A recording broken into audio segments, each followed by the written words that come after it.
Yo, what is going on, everyone? My name is Nick, or the Notorious Fantasy Ed. In today's video, I'm bringing you guys my fantasy football rankings for the tight end position for 2020. I have all these guys ranked inside of tiers, and I'm going to be talking about each and every single player inside of this video and talk about why I have them ranked where I do for fantasy football in 2020. Now, before I get into the video, I'd like to ask you guys, could please go down below and click that subscribe button. It's free, and I put out content every single day to help you guys win that 2020 fantasy football championship. So without further ado, let's get into tier 1 at the tight end position. Now, tier 1 begins with tight end Travis Kelce of the Kansas City Chiefs. Now, Travis Kelce has been a mainstay for the last couple of years as one of those top 3 tight ends in fantasy football. The situation is pretty much unchanged for Travis Kelce in 2020. You know this guy is going to be a monster in the red zone. You know Pat Mahomes is going to give the ball to Travis Kelce a million times a game, and you know how this offense runs. The ball is going either super far down the fucking field or 5 feet in front of Patrick Mahomes to Travis Kelce, and Travis Kelce makes plays happen all over the field. It doesn't actually just catch the ball 5 yards away. He can catch it 10 yards away, 15 yards away. I wouldn't be surprised if Travis Kelce was running down the field, picked up a defender, put him on his back like he was the kid is his goddamn child, and walked down the field and caught a goddamn touchdown, because that's just how skilled of a player Travis Kelce is. You can expect the same production pretty much on a week in, week out basis. That's why these guys are in the tier 1. They are by far the most safe players at the tight end position. The tight end position is very top heavy. After the first couple of guys at the tight end position, it really becomes the unknown. Now, it's not that the players are unknown. It's just you're not too sure on a week-to-week basis how consistent these guys are going to be. That's why some people target tight ends early. Now, I'm not necessarily a part of that crowd, but Travis Kelce is definitely worthy of a second or third round pick. That's why I got him here at my tight end number 1. Now, I don't see too much of a difference between him and George Kittle. That's kind of why they are in the same tier. George Kittle of the San Francisco 49ers. Now, if Deebo Samuel misses a large amount of time, and by large amount of time, I mean his projections probably to miss 1 week to 4 or 5. So if he was to miss 4 or 5 weeks, George Kittle could start the season on fire. This guy, it'll be like Evel Knievel shooting through a fucking ring of fire or something. That's how on fire George Kittle will be. Jimmy Garoppolo loves to throw the ball to him. Jimmy Garoppolo, obviously, not known for having some type of a fucking arm like Patrick Mahomes. He just looks, he's the game manager, throws the ball his way. George Kittle gets the ball a zillion times, scores a million touchdowns, because George Kittle is the guy for that San Francisco 49ers offense. Besides Deebo Samuel, he is the number 1 target on the field. That's why Jimmy Garoppolo looks to him so much, because of how reliable George Kittle is. It's the same thing with Mahomes and Travis Kelce. Something real quick I forgot to mention about Travis Kelce is that this guy could score the most touchdowns in the NFL at wide receiver or tight end, so that would be receiving touchdowns.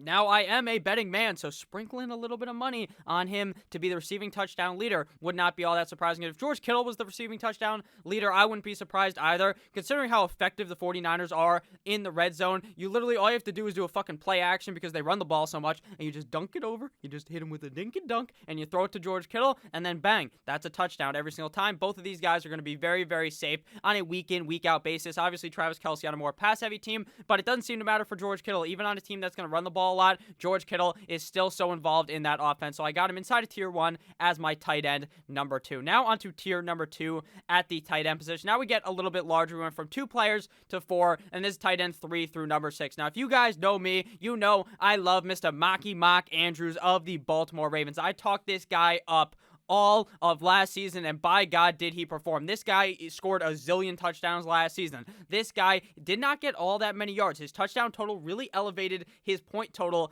in fantasy football, but I think this year it might cut back. His touchdown total might cut back, but I think the receptions, targets, and receiving yards are going to go up a lot for Baltimore. I project that this team is not going to be as run heavy in 2020. I believe that the Tennessee Titans outlined a nice blueprint for teams to figure out how to beat the Baltimore Ravens, which, to simply put it, is to just stop Lamar Jackson and stop them from being able to run the ball. Kind of like, you know, what Lamar Jackson fucking does best. And Mark Andrews last year was a very key piece to this Baltimore Ravens offense, especially inside of the red zone. Mark Andrews was getting looks all over the field, and one of his biggest competitors on the team is tight end Hayden Hurst, that was formerly of the Baltimore Ravens last season. He sucked away some targets. Now his ass is gone. All they got is Mark Andrews and Nick Boyle. And if you guys know Nick Boyle, he's listed as like the starter on every goddamn roster, because he's just out there blocking. He's a beast. He's like a fucking next offensive lineman for the team. but that doesn't matter for fantasy because Mark Andrews is going to be the guy rolling out there, scoring the touchdowns, and being a beast for your team. With Hayden Hurst gone, there's definitely potential for Mark Andrews to be a top 2 guy. I would not be surprised out of all these guys if Andrews was the number 1 guy at the end of the season. I like Andrews so much that I almost put him inside of tier 2 by himself since I feel like he is a step above these other guys in the second tier, but it wouldn't make sense to have just one guy in that tier. So at number 4, we have Darren Waller of the Las Vegas Raiders. Now, if you guys have been watching me for a little bit of time, you know I'm not really one to draft Darren Waller, but that's because I feel like if you're not getting one of those top 3 guys, I'm honestly just waiting until the end of the draft and taking one of the later guys that I think has a lot of upside. Now, Darren Waller is a middle round draft pick. He pretty much goes after in ADP, goes after Andrews, goes after Ertz, and then it's Waller. Because Waller put up an excellent season last year, really came out of nowhere. Well, not really nowhere because, again, if you're watching fantasy football content last year, towards the end of the preseason, I was talking up Darren Waller, and that guy hit as well. I was a huge fan of Darren Waller. I think that he was a very big focal point of this Oakland Raiders offense last year. Now they're the Las Vegas Raiders. And Derek Carr loved to throw the ball to Darren Waller. Now, something I noticed last season was that once Hunter Renfrow became healthy later in the season, we saw Darren Waller kind of get his points sucked away because he just loves to throw the ball to fucking Hunter Renfrow for some reason. Maybe it's because they both have the same hairstyle, him and Derek Carr, but Darren Waller kind of suffered in that situation. So I'm not saying Darren Waller is going to be bad. I still think he's going to be a top 5 tight end, but I just don't expect him to be super amazing like I expect Kittle, Kelsey, and Andrews to be. So now at number 5, we have tight end Hayden Hurst of the Atlanta Falcons. Now, Hayden Hurst is my favorite late round tight end. I love him so much that his ADP rose. Now, I don't think I fucking caused his ADP to move up because I don't have that much power in the community, but I fucking love this guy. I've been talking about for months, and now he reaches the top 5. He's been in the top 5 this whole time. I almost had him at 4 because I love him so much. He is that guy that Mark Andrews was for me last year. He's that guy that I see in the late round, and I pick him in every fucking league because I believe so heavily in him. He goes to Atlanta, which is the most pass-heavy offense in the NFL, where their offensive coordinator is Dirk Cutter, who loves to throw the ball to the tight end. It seems like some simple math right there. You get a coach that likes to throw the ball, plus the offensive coordinator that likes to give the ball to the tight end equals fantasy points for the tight end. Austin Hooper almost had 100 targets last year in 13 games. Didn't even play a full 16-game slate. Still finished inside of the top 6 at the tight end position. So Hayden Hurst, to me, is a super safe pick late in drafts, and I'm really looking forward to him in Atlanta this season. And to close out tier number 2, we have Julie Ertz's wife, or not wife, fucking husband, Zach Ertz of the Philadelphia Eagles. Now, Zach Ertz has gotten up there in age. Now, I'm not saying he's a bum now. He just has fallen outside of the top 3. I still think he's a decently safe pick. Now, my worry about Zach Ertz is why I have him at 6 is because last year, what we saw in his point total changing. The beginning of the year, Zach Ertz was legitimately a travesty for your roster. You would have been pissed off if you drafted him highly because he just wasn't playing all that well. And then once all the wide receivers went down, Zach Ertz emerged like a cock in the morning, and I'm talking penis as well as a rooster because those motherfuckers wake up super early. And Zach Ertz was not playing well, and out of nowhere, everyone gets hurt. It's a goddamn wasteland in Philadelphia, which honestly could happen again. Jalen Reagor already hurt. Their wide receivers, I assume Alshon Jeffrey's probably also already hurt somewhere. So they always get hurt, and that's what's going to boost Zach Ertz up. Now, the problem with Zach Ertz also is that his usage is slowly going down, and Dallas Goedert's is slowly going up because I think eventually Dallas Goedert will take over. When will that be? I have no idea. I think Zach Ertz has at least one more good year in him, so I got him at the bottom of tier 2 for this season. If you guys have enjoyed this video thus far, please make sure to click that subscribe button down below. Now, on to tier number 3 at the tight end position. We start off here with number 7, Jonnu Smith of the Tennessee Titans. Jonnu Smith is one of my favorite late-round tight ends. If you look at a picture of this guy, he has a long-ass neck, and I don't know why that is. Maybe it's because he's eaten too many W's in Tennessee that it just goes straight to his neck. I have no idea. Jonnu Smith was not all that good last year, if I'm being honest with you. He didn't really show too many stats to be like, oh, Nick, holy shit, I want to draft Jonnu Smith. I understand that, but the situation is there. The Tennessee Titans have in the past liked to use a tight end, Delaney Walker. got his ass. He got off the walking boot, got out of the walker. You know, he was stumble onto the field because he's an old man, and now he's gone. He said, "Finito, my career's over. I'm out of here. I'm tired of getting hurt." And Jonnu Smith is going to emerge. I think that Ryan Tannehill will throw the ball to him a decent amount, so I'm going to go ahead and believe in him and draft him here as my tight end number 7. At tight end number 8, we have a guy that would be inside the top 5 tight ends if he could stay healthy, and that is Hunter Henry of the LA Superchargers.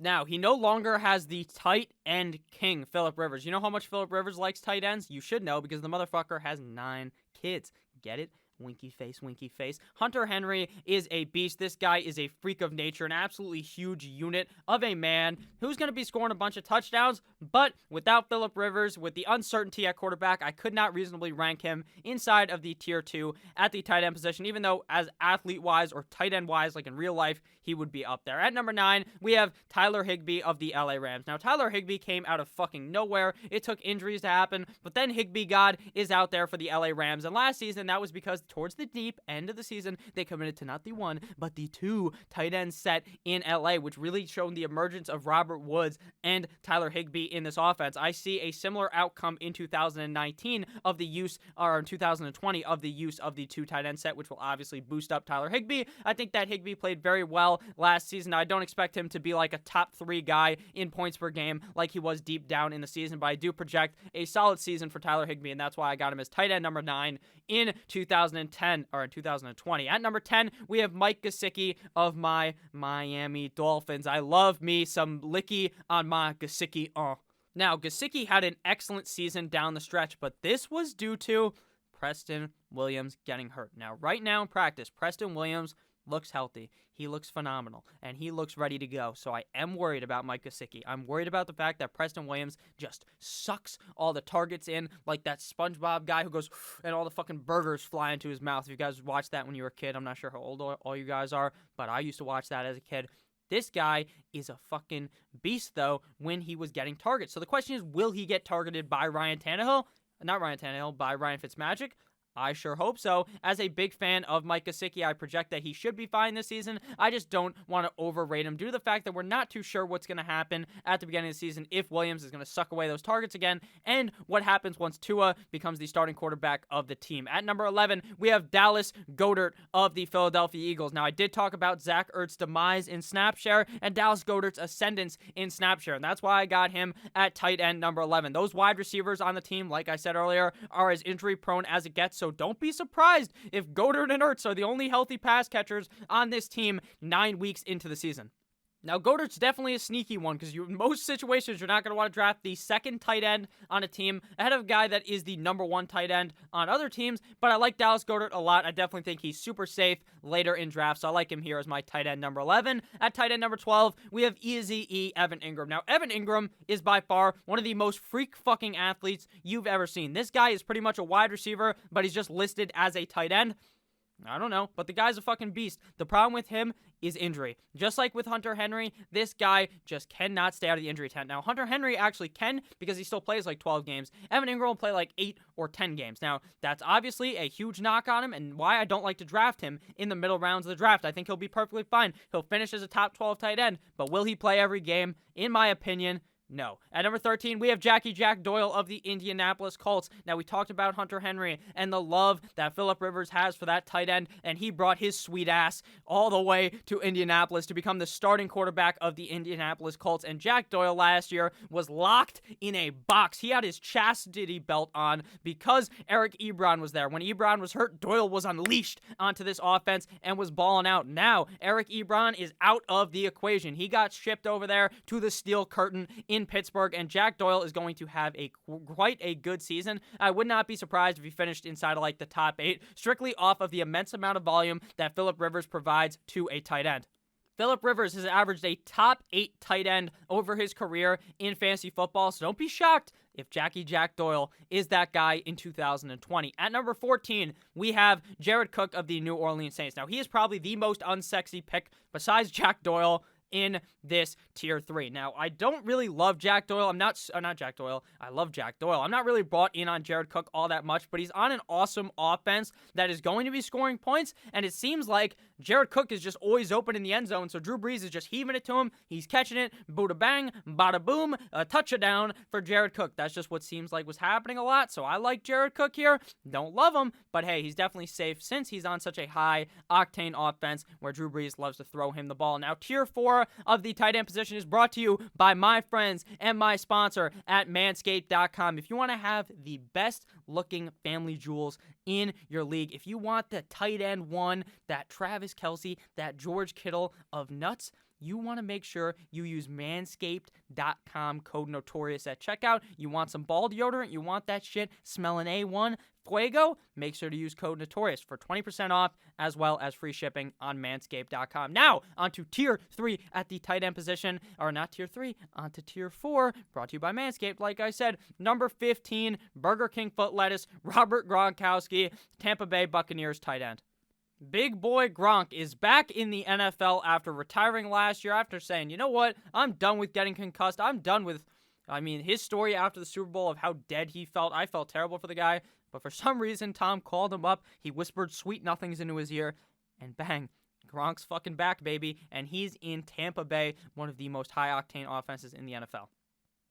Tom Brady loves George Kittle. Not George Kittle. He loves Rob Gronkowski. Tom Brady loves nothing more than that big motherfucker Rob Gronkowski in the end zone. Now, he has another big motherfucker named Mike Evans that is also going to be wide open in the end zone. So it's going to be very hard for defenses to figure out who to cover. Do you cover Gronk? Do you cover Mike Evans? What happens if you don't do that? Then out of nowhere, the two tight end sets out there, and Cameron Brate scores a touchdown, or O.J. Howard, or Godwin is wide open, or Ronald Jones runs up the middle, or Tom Brady just hops over the end zone like he always does. What are you supposed to do? There's really no way to stop it. Rob Gronkowski, I don't expect him to have a healthy season. That's why I got him ranked back here. The guy just has not completed a season since the early 2010s, so I'm not going to go ahead and draft Gronk expecting something amazing for the whole season, but on a week-to-week basis, I would not be surprised if Rob Gronkowski finished as like a top 10 guy in points per game. At number 16, we have Austin Hoop, God of the Cleveland Browns. Now, Austin Hooper has absolutely went down the Austin Pooper because he went from the best situation like I talked about with Hayden Hurst. He was in Atlanta, where they love to throw the ball to the tight end. Now he gets shipped to Cleveland, where I don't think they like the tight end that much in Cleveland. They sure like to take it in the tight end, though, in Cleveland. Sorry to you Cleveland Browns fans. But Austin Hooper, he's in a situation here where David Njoku's still there. They have a bunch of pass catchers on that team in Odell and Jarvis Landry. They have Kareem Hunt, they have Nick Chubb, and they have the run-heavy coach. This ain't going to add up for Austin Hooper to be super successful. I think he'll probably be fine. Finish as like a top 20 guy, but nothing too special for me. Out of Austin Hoop, got it. 17, we have Noah Fant of the Denver Broncos. Now, I was higher than Elon Musk on Noah Fant before the NFL draft. But the draft hit me with a fucking backhand straight to the face. Hit me with the 1-2 Mayweather combo over there. Because now there's too many people there. We don't know how good Drew Lock is. I love Drew Lock. Horsecock Drew Lock of the Denver Broncos, but we don't really know how good he is. He only has a 5-game sample size. He could have just been thugging on the fucking sideline because he does have that swagger. You know what I'm saying? You saw him rap that song. What a real alpha male that guy is. Straight thugging on the goddamn sideline. I don't even know if people say that anymore. I'm saying it more as a joke, but he was balling on the sideline. He's playing well, but now there's a lot of guys there. There's Judy, there's Hamler, there's Sutton, and now there's Fant. Will could Fant have a great season? I wouldn't be surprised because he's a very talented player, very good measurables, but I'm just not sure this is the right situation for Fant to have that excellent breakout season in his second year in the NFL.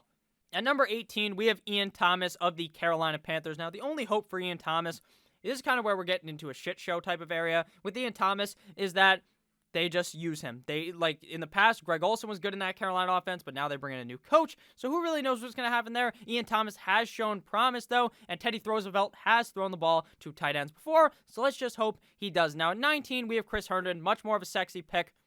At number 19, I kind of wanted to move him above Ian Thomas, and I probably might end up doing that eventually, because I love fucking Chris Herndon. My favorite tier 4 tight end. I mean, this guy is the only good target on that offense besides probably Le'Veon Bell for Mono Man Sam to throw the ball to. According to the reports out of training camp, Chris Herndon's lighting it up, and the rest of the team is going to be lighting up I don't even know. They're going to have to be lighting up their the GM's going to light up their goddamn contract because half these motherfuckers are getting shot out of here because it is an embarrassment of an offense. But Chris Herndon, who's not of the New York Football Giants, actually a New York Football Jet. I don't know why I wrote New York Giants. Probably because it's the better team in New York. But at the end of the day, Chris Herndon is going to be a beast in 2020, I hope. But you're obviously taking the risk of the fact that this guy is on the goddamn Jets, which is why he is ranked so low. At number 20, we have TJ Hawkins of the Detroit Lions. He's also kind of a sexier pick back here because he is the upside now. The worry is that he has said he's not fully 100%. He says he's feeling like 60%. And I want my tight end feeling 110% confident in his health. So that's worrisome. But he says this shit, and then there's videos coming out of camp of this guy, Calvin, playing like fucking Calvin Johnson, playing like Megatron, mossing these kids. And it's like, I don't understand what the fuck's happening here. So TJ Hawkinson, I like him, but I won't buy super too much in since he says he's not healthy. At 21, we have Eric Ebron of the Pittsburgh Steelers. Now, last year, we all bought into Vance McDonald. We're all high on him, and he fucked us all up. So I'm not going to buy into Ebron. I think Ebron could score 1 million touchdowns, but what if he only scores like 6 touchdowns? Doesn't get all that many targets, and is kind of a secondary look for Big Ben, then you're not going to be too happy with Mr. Eric Ebron. At 21, definitely has some upside, though, and we'll probably get picked higher than that based on name value. At 22, we have Blake Jarwin of the Dallas Cowboys. Now, this guy, a lot of people are getting on their knees and giving this guy the good old sucky. Why? Because of the vacated targets in Dallas from Witten, as well as the fact that this offense is just so good. But at the end of the day, you can't project all these guys from Dallas to have a fantastic year unless you expect Dak Prescott to throw for 7,000 goddamn yards. So that's why I'm lower on Blake Jarwin than most. But hey, go ahead. I can definitely see the upside for Blake Jarwin on this high octane Dallas offense. At 23, we have Irv Smith of the Minnesota Vikings. I love me some Irv Smith in Dynasty. Not too much love him this year, but hey, he's definitely a late-round pick, late-round flyer that you just say, please, fantasy gods, let Mason Rudolph, the red-nosed reindeer, or what's his name? Kyle Rudolph, the red-nosed reindeer, get hurt. You don't want that to happen, though. I hope Kyle Rudolph stays healthy, but if he was to get hurt, Irv Smith may be looking extra sexy here late in the draft. Final guy of the video, Jace Sternberger of the Green Bay Packers. Now, do you know something about Aaron Rodgers? Is that he loved Jimmy Graham in the past. That's what I know about him. He used to throw to Jimmy Graham, but so did Drew Brees. You know, shout out to that guy. But you all know what he also does? He throws touchdowns, Aaron Rodgers, to the other Rodgers. If you guys remember that Hail Mary touchdown. What have tight ends really done in Green Bay? Not that much. But what does Aaron Rodgers do? Makes playmakers on his team. So let's hope Jace Sternberger is pretty good. Tight end 24. Also, shout out to Mr. 24. Kobe Bryant. Thank you guys all for watching this video. If you did end up enjoying at any point, maybe you had a nice laugh, you had a nice fucking chuckle, make sure to click that subscribe button because lets me know that you guys had a fun time. Make sure you leave a comment down below as well. I'd love to talk to you. If you want those balls to look pristine, click the link down below, manscaped.com promo code Notorious at checkout. I love each and every single one of you guys, and I would really appreciate seeing you guys later in another video. Have a great rest of your guys' day. Make sure to stay safe. I'll see you guys later with another video. Goodbye.